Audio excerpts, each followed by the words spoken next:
Madame, monsieur, bonsoir et bienvenue dans votre édition régionale. On en découvre tout de suite ensemble les principaux titres. À Fréjus, les aficionados réclament le retour des corridas. Elles avaient été supprimées par le maire de la ville en 2010. Les partisans viennent de se regrouper en association. Et autre décision qui avait suscité le débat, celle prise en novembre 2010 par le maire de Fréjus de suspendre les corridas.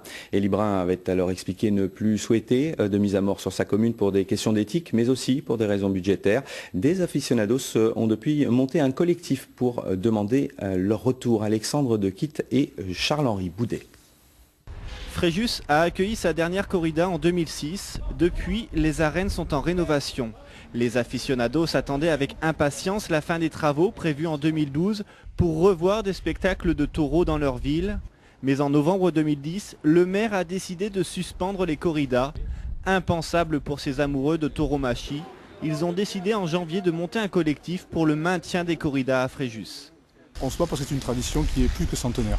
Ça fait plus de 100 ans qu'il y a les corridas à Fréjus. C'est une tradition populaire, c'est une tradition qui est enracinée dans la culture locale. Tout le monde ici est allé, va aux corridas ou ira aux corridas. Et cette tradition, on s'est senti humilié, trahi par la décision du maire qui brutalement, sans aucune concertation, a décidé qu'il n'y en aurait plus. Les corridas existent à Fréjus depuis 1905. Des spectacles que le maire appréciait, mais depuis quelque temps, il s'interroge sur le bien fondé de la mise à mort d'un taureau. Et il considère que le coût est trop important, 15 000 € de pertes à chaque représentation.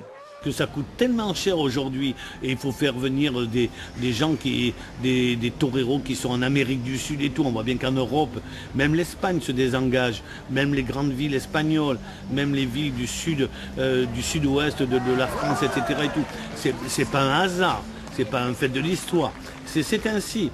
Il n'y a plus le public, il n'y a pas le public nécessaire pour voir des spectacles qui peuvent être, je pèse mes mots, nauséabonds quand ils ne sont pas bien structurés. Le maire ne veut plus de corridas aujourd'hui, mais il s'est quand même laissé la possibilité de revenir sur sa décision, puisque dans les travaux de rénovation des arènes, tout a été prévu pour pouvoir accueillir les taureaux et les matadors.